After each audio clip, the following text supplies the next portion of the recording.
Hey guys, what's up? It's Kyle here. I kind of want to make this video since yesterday, really. And it's about how I became a fan of CM Punk. And one of the reasons why I wanted to do this video was because there's another, if you guys know, on YouTube, if you're in wrestling in the community or whatever, you should know about a shooter named Wrestling Jesus. And over the last 2 days, yesterday and today, Wrestling Jesus just been kind of doing a rant on CM Punk and just, cutting up his Best in the World t-shirts and tearing up his fake action figures, on video and stuff like that. And he's done other rants on Punk too, like last month or whatever. And like it's funny. I never take anything that Wrestling Jesus does, the rants that he does on a wrestler that I like at least. I never take it seriously. I always laugh at it because it is funny. But I just kind of want to make this video and to tell like how I became a CM Punk fan and how I've got to know Punk, since his early years and how I followed him, religiously, all the way up to now, here in the WWE. Because I think a lot of people's perspective of CM Punk fans is that we're all tools, we're all, bandwagon fans, whiners, and that's completely not true. The Punk fans a lot of people talk about now, or discredit or say trash and all this other stuff, are really the so-called Punk fans who jumped on Punk's back since he cut that promo on Raw. So those aren't real CM Punk fans. Those are bandwagon fans. So I just kind of want to make this video really quick to talk about how I got to know CM Punk as a real Punk fan. So basically, one of my friends, Mark, who is a big indie wrestling fan. I mean, he'd watch indie wrestling 7 days a week, twice on Sunday, before he would watch a TNA or WWE event. And one of the things indie wrestling shows they showed me or introduced me to, which was one of my first indie shows I had watched, was IWA, which is a Mid-South wrestling organization, IWA. And this was back in 2000. And one of the things, when I first saw Punk, one of the things that that caught my eye with Punk was Punk's look. Punk had this type of, this grungy type rocker kind of like look.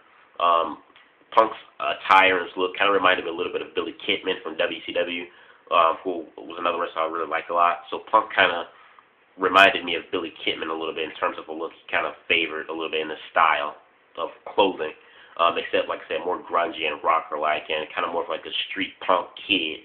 So Punk's look, to me, was definitely the first attraction to me being interested in this wrestler. And then when I really got behind Punk in terms of his wrestling abilities were when I began to see his matches in IWA with guys like Chris Hero, Christopher Daniels, Daniel Bryan, who are all these other guys who at this time was my first time noticing these other guys as well, and I began to follow these guys as well because of Punk, and Punk was having these great matches with these guys in IWA. And then one of the things that really sold me on it was the two matches that Punk had against Eddie Guerrero back in 2002.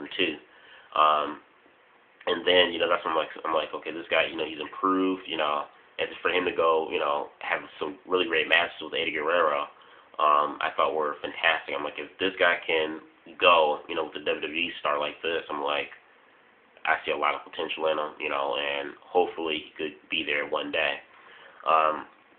After that, I followed Punk then, in Pro Wrestling Guerrilla, from Pro Wrestling Guerrilla to Full Impact Pro, which at that time people was with Ring of Honor and Full Impact Pro. They were like the sister company to Ring of Honor. And then when, Punk came into ROH, in the tag team division with the Second City Saints, loved the stuff there. But I really thought, it was time for Punk to really break off from the Second City Saints. Although they were a decent tag team, but to me they weren't the top tag teams to me, in ROH during that time. The only reason why I stayed in tune to the Second City Saints was because of CM Punk. And then from there, seeing Punk having fantastic matches against guys like AJ Styles, Jimmy Rave, Roger Strong, just really improved his fantastic matches. And the match that really sold me, to say like this guy is ready for a world title at least, was the infamous match he had with Samoa Joe. Punk versus Joe. And then from that match, they had a second, and then the third, and for him, and although Punk lost all three of those matches against Joe and never won the title from Joe, that to me, that solidified Punk as a top contender, future world champion for that company.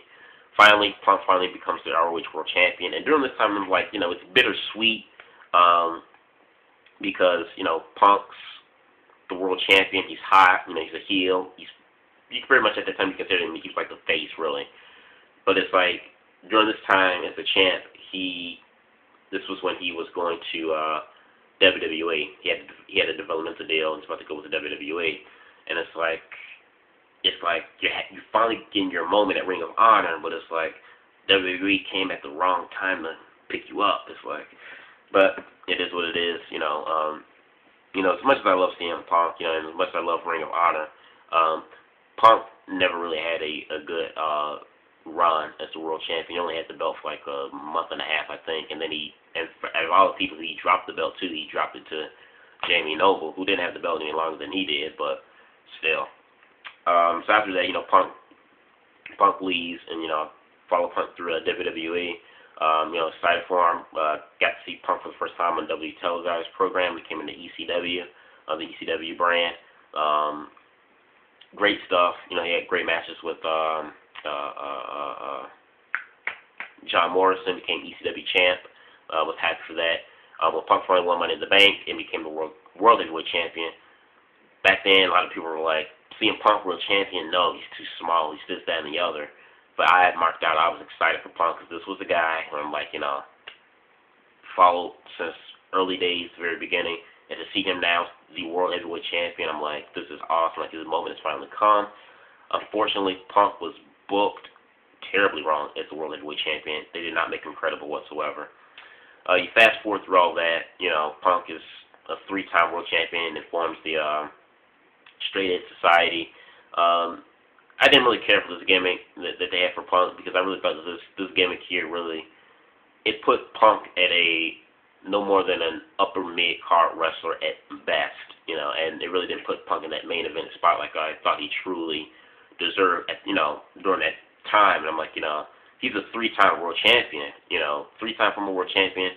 He's had some pretty hot rivalries with both Undertaker and Jeff Hardy, which was two of their biggest stars at during those years, and it's like you guys having him like no more than the upper mid card wrestlers, like that's bogus. Fast forward later, Punk does it in his infamous promo on Raw. Got to go and see Money in the Bank this year, and got to see Punk leave the WWE Championship. That was awesome. That was I still say to this day that was the best wrestling live event I've ever been to. Completely marked out, was excited. I'm like, yes. And it's funny because what a lot of people don't know, at least a lot of people who haven't followed Punk back that far before WWE, is that, Punk saying how he would leave the WWE Championship and how he defended ROH.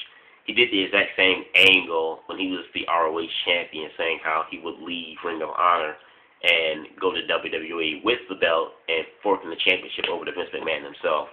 So it's just kind of funny with things like that, how, if you haven't followed Punk back that far, you might not have paid attention or even know things like that. But I just always thought it was kind of funny. But it goes to show you how, you do the same thing, but you put under a bigger microscope, you see how, I guess you can say, epic it would be. But, yeah, and now Punk's a 2-time WWE champion, 5-time champion altogether in WWE. Or 6 if you want to count his ECW run. But CM Punk, WWE champion once again. For a lot of people call him a tweener or a whiner and everything else. I like CM Punk. I'm glad he's champion. Looks like they're finally going to give him a good run. I hope they give him a good run. I want him to have this moment, his reign, because Punk's last 4 reigns as champion in WWE were absolutely just crap. I'll just be honest. I mean, booked him wrong, not making him a credible champion. So, hopefully, it seems like now they're really going to give him, the push that he really deserves. So, regardless of what people say about Punk, whether he's a tweener or a whiner, or how, he promised change, but WWE is still crappy. It's still the same. He lied. He's a false prophet. like Wrestling Jesus always says. I don't care. I still like Punk. I still support him. He's still, one of my favorite. He's still my number one favorite guy in this generation of wrestlers. And I'll always support him. And yeah, so this is just my story of how I became a fan of CM Punk. I hope you guys like it. Let me know what you guys think. Comment, subscribe. Peace out.